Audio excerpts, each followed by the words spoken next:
Kant's Morality in 7 Steps, or what Kant can teach you about your morality, your deep conscience. So when you study Kant's deontological ideas about morality, you are studying yourself. Kant is not trying to impose a morality on you. No, he believed he was describing the most important aspects of your morality, your deep conscience. Now, I hope this becomes clear as I walk you through Kant's groundwork for the metaphysics of morals in 7 steps. Step number 1, the 2 soldiers. 2 soldiers both try to save 20 children in the battlefield. The first soldier is shot in the head and fails. The second soldier succeeds and saves the children. Now, in your moral opinion, are both soldiers moral heroes? Or is the second soldier morally better than the first since he succeeded and the first failed? Kant believes you will say both soldiers are moral heroes. Both are equally moral because they had the same motive of trying to save the children, and they acted in the same way. Notice then that your moral opinion is based on the motive and act, not the consequences, not whether the soldiers succeeded in saving the children. And this, of course, is a problem for utilitarianism. So your moral opinion is not based on utilitarianism here, it's based on motive, it seems. Notice too that the soldiers seem to have control over their motives and actions, and this fact informs your moral judgment. They don't seem to have any real control over the consequences or effects, and so these are irrelevant to your moral judgment. In short, utilitarianism cannot explain the whole of morality because morality is about motive and act, not simply consequences or effects.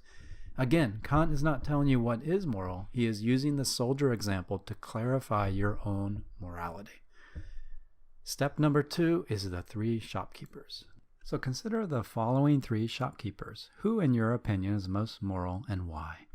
Shopkeeper 1 charges fair prices and treats customers well because it's good for business. She seems to be acting from prudence, self-interest. Shopkeeper 2 also charges fair prices and treats customers well because she feels empathy for customers. She wants to give them a quality product because she's a loving person and she has good character. It doesn't even cross her mind to cheat the customer. Shopkeeper 3 also charges fair prices and treats customers well because it's the right thing to do. She feels it's her moral duty. Now, she may sometimes feel tempted to steal from the customer, but she chooses not to because it's her moral duty. As you think about these 3 shopkeepers, notice all 3 perform the same acts, but they act from different motives. Also, the 3rd shopkeeper may or may not feel love, we don't know, but we do know that she's acting primarily from what she thinks is moral duty. So who is the most moral? In class discussions, students usually choose shopkeeper 2 or 3. Kant believed that deep down, you believe shopkeeper 3 is the most moral. So what is Kant's reasoning? Crudely put, the 3rd shopkeeper is most moral because only the 3rd shopkeeper is acting from duty, with a moral motive at all. Now, acting in accord with duty means doing the right thing, while acting from duty means doing the right thing for the right reason or motive. The first 2 shopkeepers are acting from self-interest and emotion, and these could change at any moment. Only the 3rd is doing the right thing because it's right. The 3rd shopkeeper is making a free choice to do what is right. The 1st and 2nd shopkeepers are acting from self-interest and feelings, which do not always align with what is right. So the 3 shopkeepers is an example that helps you think about your morality. And Kant believed that all 3, again, were doing the right act, but only the 3rd shopkeeper had a morally right motive. Morality is about motive. It's about acting from duty more than the act itself or the consequences. All right, step 3. Only the good motive, the good will, is good without qualification. So the only thing intrinsically good, according to Kant, is a good motive. Pleasure and happiness are good, but they're not good without qualification. For example, you would probably judge my happiness as bad if I am happy because I cheated my way to the top. Your morality enters when you say, I am not worthy of that happiness. Or consider a serial killer who is happy or in pleasure after killing someone. In your opinion, is his happiness or pleasure good? Well, no. Terrorists display bad forms of courage, Stalinists show bad forms of loyalty, and addicts partake in bad pleasures. All virtues can be used for good or evil, and so they are not good in themselves, not intrinsically good. Now, the 2 soldiers are both heroes because they had the same motive. The only good without qualification is a good will, a good motive. And this is a problem for other theories like utilitarianism that make pleasure or happiness or something else the sole intrinsic good. Okay, step 4. Free will is essential to morality. So imagine an unpredictable wind blows a worker off the roof. He lands on Bob's head and kills him. Is the roof worker morally responsible? Now, almost all of you believe he is not, or at least he's not as morally responsible for this guy's death as someone who buys a gun, plans, and then shoots Bob in the head. In law, we distinguish between first, second, and third degree murder for similar reasons. So here's the point.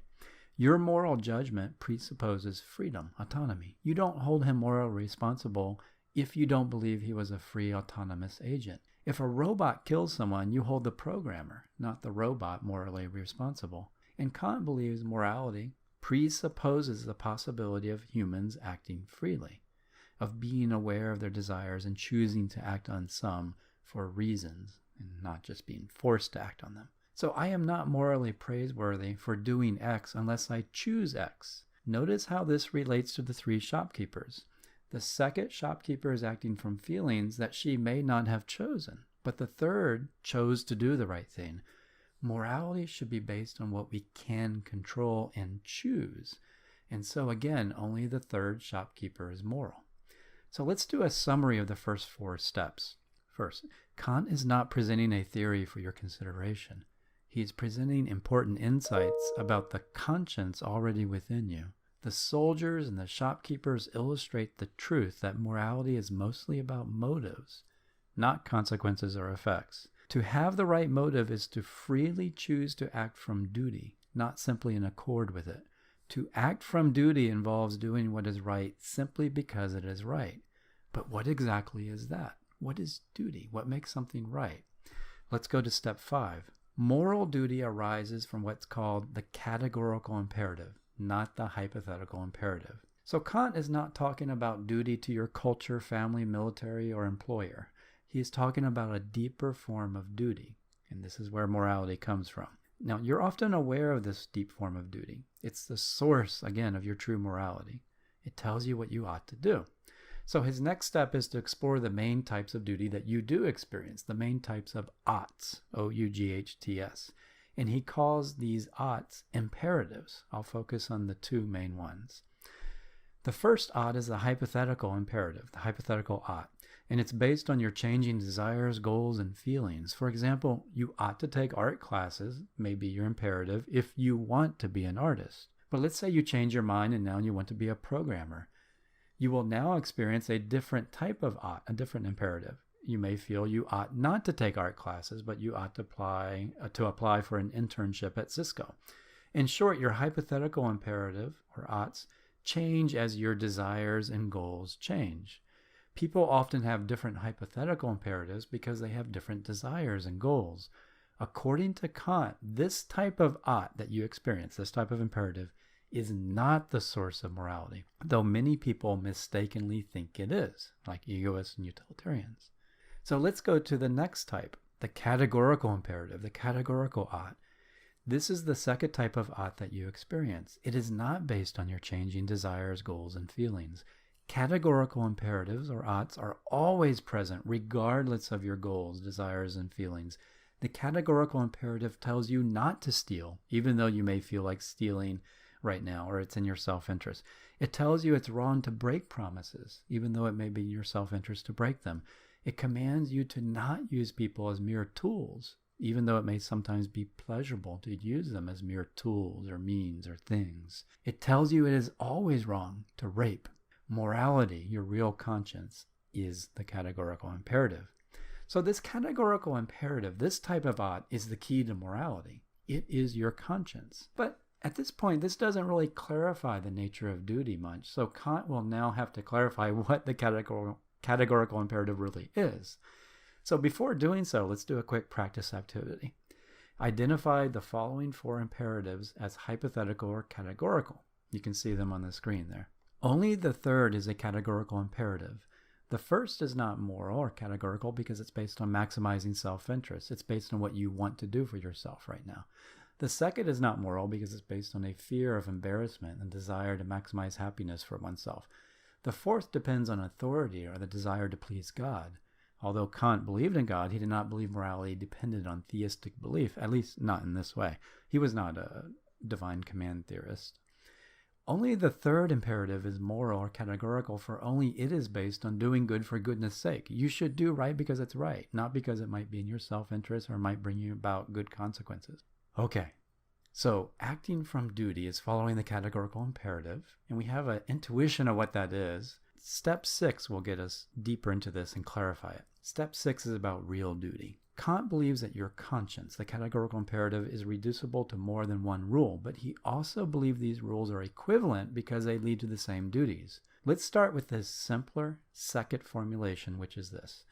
Never treat a person merely as a means to an end. That's it. This rule is the essence of morality. It just is the categorical imperative within you. Slavery is wrong because you are treating another person as a mere means to an end. Making a false promise about repaying a loan is wrong because you are using a person as a mere thing, a mere means to get money. Here is how Kant writes the second formulation of the categorical imperative. Act so that you treat humanity, whether in your own person or that of another, always as an end and never merely as a means. Now, people often misunderstand this formulation because we frequently treat people as means to ends. For example, I went to the grocery store and treated the clerk as a means or a tool to check out. I went to the barber yesterday and treated him as a means or a tool to get a haircut. Indeed, we often treat people as means. But Kant's point is that you can treat them as a means, but not a mere means. For example, I'll be treating the clerk merely as a means if I cursed and slapped her on the way out of the store. I'll be treating the barber merely as a means if I attempted to enslave him to get free haircuts for life. According to Kant, these acts are wrong not because I am treating them as a means to an end, but because I am treating them merely as a means to an end. I'm treating them as things or tools. And so it's pretty simple. Morality is about seeing and treating all people as ends, not mere means, not mere things to ends. Has he described something important about your morality? I think so. Never treat a person merely as a thing, a means. All of morality arises from this rule. The categorical imperative, your conscience, rises up and says no whenever you are tempted to treat a person as a mere means. Whenever you wish to cheat or kill them for self-interest, net happiness, cultural approval, or some transient emotion like anger. Morality is not about following your feelings or culture from moment to moment. It's about never treating a person merely as a thing or mere means. You are a free being, and you can choose to follow that voice, that inner voice, your conscience, or you can choose to ignore it and go with your current desires. Kant helps you understand this conscience with the 2 soldiers, 3 shopkeepers, and reflections on a good will and the categorical imperative. Kant is telling you something important about that little angel on your shoulder. That little angel, your conscience, protests whenever you are tempted to treat a person merely as a means or a thing. And so lying, for example, is not wrong because it's not really in your self-interest or because it may lead to net suffering. No, lying is wrong in itself. When you lie, you see and treat another person as a mere means, a mere thing, and that is why it is wrong. Okay, let's deepen our understanding of Kant by looking at the more abstract formulation of the categorical imperative. Step 7. What if everyone did it? So this is called the universalizing formulation of the categorical imperative. Kant defines it in this way. Act only on that maxim that you can at the same time will that it become a universal law. Now I know that's probably not very clear. So here's a simple interpretation of this formulation. Whenever you are about to do something, your rational side subconsciously asks, what if everyone did this? For example, your universalizing conscience asks, what if everyone made false promises when it was in their self-interest? Like your heartbeat, it is in you constantly asking such universalizing questions, whether you are consciously aware of it or not. Now, according to utilitarianism, making false promises might be wrong because nobody would believe in promises and this lack of trust would cause net suffering. But according to Kant, it is wrong because it leads to a contradiction. The contradiction is this. I want you to believe my promise because I want the money, but I also want nobody to believe in promises because my universalizing side infers that nobody would believe in promises if everyone acted as I did in this case. So I am divided because my appetite wants you to believe while my universalizing side wants nobody to believe. The universalizing side is the source of my conscience. So let's use a typical textbook approach to better understand the universalizing formulation of the categorical imperative. Here are the procedures you can use to test whether an act is right or wrong. Let's say I promise to repay a $500,000 loan, but I do not really intend to repay it. So step one is to state the maxim or rule that I would be following. Now Kant uses maxim to name the rule I would follow in this situation. In this case, the maxim is, I should lie or make false promises when it's in my self-interest to do so. Step two is you universalize the maxim. To universalize it, simply change the I to everyone.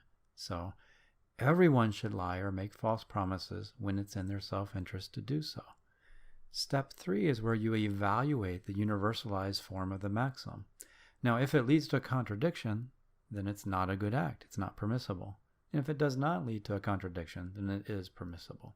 So here is why it leads to a contradiction. The first consequence of universalizing is nobody would believe in promises if everyone made false promises when it was in their self-interest.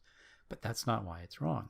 My individual maxim assumes beliefs and promises since I need you to believe my promise to get you money. So here's why it's wrong. I'm both willing a belief in promises, I want you to believe, and I'm willing nobody believe in promises because my rational will universalizes and wants nobody to believe in promises. And this is the contradiction in my will. Therefore, lying to you about the loan is wrong because I'm both willing and not willing a belief in promises. Now, you could oversimplify it by saying my ego wants you to believe my promise, but my universalizing reason wants nobody to believe in promises. So think about this. It may also be wrong because it's a conceptual contradiction, not just a contradiction in the will. And this is because the concept of promise may be incoherent if lying is universalized. When universalized maxims lead to contradictions of either sort, we have a perfect duty to avoid these acts. Again, it's not wrong because breaking a promise leads to negative consequences like the collapse of society. Rather, it's wrong because it leads to a contradiction. So cheating on an exam is wrong because you are using yourself and the instructor as a mere means. It's also wrong because you cannot universalize it without contradiction. If everyone cheated, the exam would have no worth. So those are the 7 steps. There is, of course, much more to say and explore, but we have covered the most important points. Kant is telling you to look more closely at your conscience. Your conscience, he believed, ultimately comes from this universalizing activity, considering everyone, this universalizing activity of reason.